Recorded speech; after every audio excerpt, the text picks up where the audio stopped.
hepsi şenlikte. Ya bak ne güzel gülüş, bugün güneş çıktı. Ne güzel kuşlar çalar, şılır gün ışık. Yeşil o toprak gibi, gülcezler aşık. Yağmurcuktan her yere, nice gözyaşı. Ya dostlarım gülelim, güneşe karşı.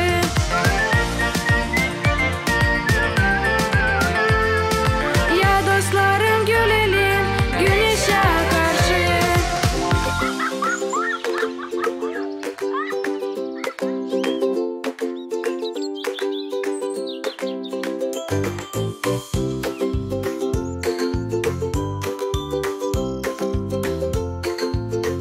Pirku, bugün menüde gözleme mi? Ha? Vaf. Nice görersin Filço. Sen yiyecek mi? Daha sonra yersindim. Elbet yiyeceğim ben de.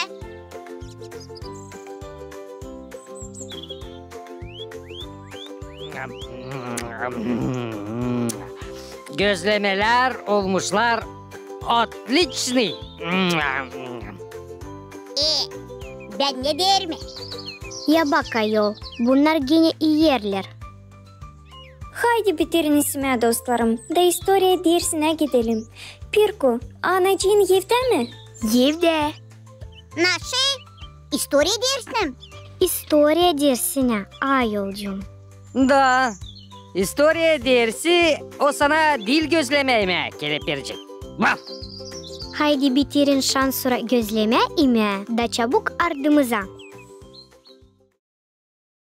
Yanıldık biz kelepircik. Hani ilkinden idik.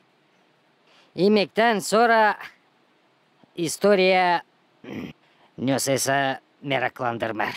Vaf. Yerleşiniz ayolcuklarım yerlerinize. Dedikasya isteyiniz istoriyi öte doğru. Hepten göz kulak olduk. Keleperçik. Ya getir aklıma neydi biz durgunduk geçen derste? Geçen ders bitti onun. Hani uzlar yetiştiler Tuna'ya. Doğru mu ben söylerim? Niye sen? Halizani, öyle de var. Ya bak sen ayol. Dil kelepircik ama ona derler. Splaşnoy Google. Alınız örnek. Dostlar, siz pek çok şımarırsınız. Halizani, ta şıykı mahalleden işitler. Sesleriz. Sesleyin ayolcuklarım. 1064 yılda uzlar geçerler Tuna'yı. Uzların bir büyük grupası yerleşir Dobruca'da. Burada uzlar kurarlar Gagauz köylerini. Birkaç vakitten sonra Dobruca uzları kondular yaşamak Karadeniz kenarında bulunan köylerde. Yakışır mı ben ekleyeyim kızım? Elbette baba, elbette. Vizantiya yöneticileri İslam'bilerdiler uzların tabiatını hem göçmenlerin asker tradisiyalarını. Anglarınla çok kere hem uzun vakit cenk ederdiler. Onun için o köylere nerede yaşardılar uzlar, yolladılar popazları. Angları bilerdiler Türk dillerini. Popazlar çekettiler hizmet etmeye uzların arasında. Anladardılar uzlara Hristiyanlığı. Birkaç vakitten sonra uzların köyleri biri ardına vatiz oldular. Bu takım dedelerimiz kabul etti pravoslav dinini. Uzların köylerinde çekettiler kurma Ortodoks kiliselerini.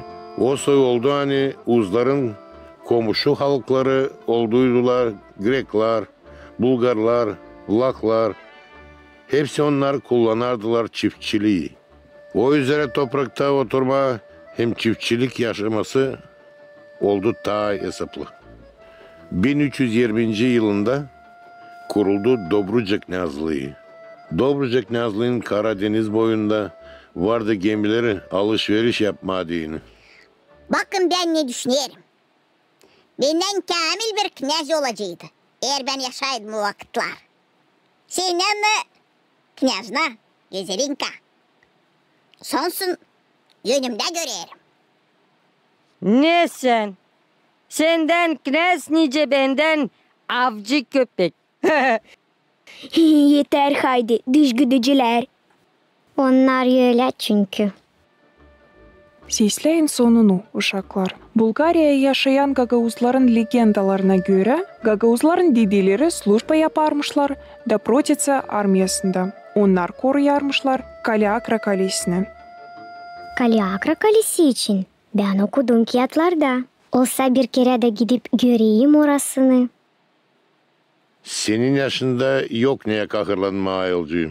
Senin daha olacak kolayın gidip görme orasını. Gideceğiz bile Kalinaçık. Beni de unutmayın ayol. Da sonra ne olmuş? Affediniz lafınızı kestik. Sonra 14. asırdan beri çok Gagauz yaşarlar Dobruça'da. Knyazın rezidensiyalarında da Angların arasında vardı Kaliakra, Kavarna, Balçık hem Varna, Maçin, Vistir hem Dobruça'nın başka köyleri. 17. asırdan beri Gagauzlar başlarlar göç etme Bucak kırlarına. Mamo, o zaman çıkar anne dedelerimiz 500 yıldan sonra gene yerleşmiş Bucak kırlarına. Doğru olacağım. Dedelerimiz Bucağa geldiğinin, diğerinden hem mukayyetliğinden işlediler bu toprağı. Kurdular topraklarımızda güzel yaşamak. Yaşamak zordu. Su vardı sadece diğer boylarında. Kalan yerlerde lazımdı pınar kazma, oban hem su dolabı kurma. Diğerinden Gagauzlar yaban kırları bereketli tarlalara çevirdiler. Başça hem dağ diktiler. Köylerini genişlettiler. Bu şeremetliğinden hem kırnaklığından komşu halklara örnek oldular. Ben de isterim ekleme. Elbette bu iş olmadı kolay. Cenkler, kuraklar, ağaçlıklar çok can aldı. Hem insanın yaşamasına çok bela getirdi.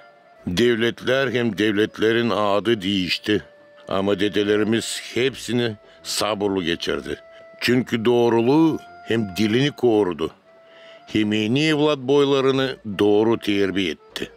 Ne söyleme doğruluğu? Ne soymuştu bizim dedelerimiz? Senin soruşunun güzelinka. Cevabını var nasıl bulalım? Anılmış Gagauz aydınlatıcısı Aybabamız Mikhail Çekir'in Gagauzlar için düşünmeklerinde. Yani canı beni düşünürmüş. Ne insan sayarmış Gagauzları. Gagauzlar hakikat, uz insan, doğruluklu insan, her yerde gezer doğrulukla, uslulukla, çalışkan, fikirli, namuslu, verdiği lafını, verdiği sözünü tutar. İyilikçi, uslu, rahatlı insan, duygulu, iyi niyetli, misafirce, yolcuları kabul eder hem konaklar kısımları gibi. Dil tamak, sabırlıklı, dayanmaklı.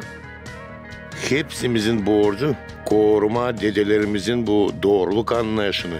Hani uşaklarımızın uşakları, hem onların da uşakları, hem daymalarına halkımız hep böyle anılsın. Ya bak sen ne meraklı işler anlatırsınız. Bunlar olmalı yok ne Wikipedia'da ne de başka internet saytında. Elbet ki yok Kelepercik.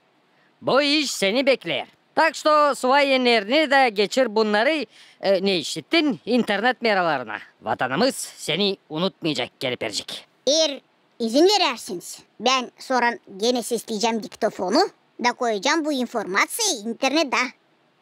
Daha çok insan bilsin hem tanısın halkımızı. Elbette Kelepercik. Bunu yaparsın bu pek faydalı olacak hepsimize. Hem yardım edecek gençlere anlama halkımızı hem historiyamızı.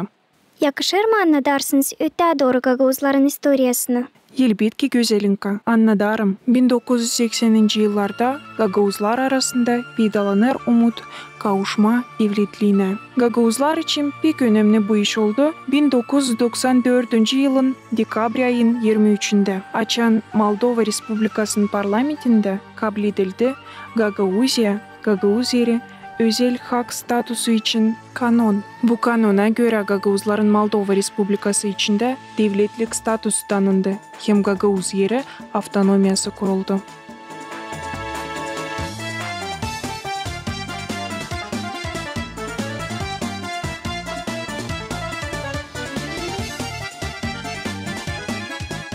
Gagauzlar yaşar pek çok devlette. Ama sadece Moldova Respublikasında peydalandı Gagauzların devletliği. Ben de isterim ekleme uşaklar. Hani bizim dedelerimiz bir uzun hem zor yol geçmişler bu yerlere yerleşince. Ama sadece onların mukayyetliği hem sabırlı yardım etmiş onlara geçirme hepsi zorlukları da kurmuşlar onlar bu devleti. Nerede büyün biz sizinle yaşayırız ayolcuklarım.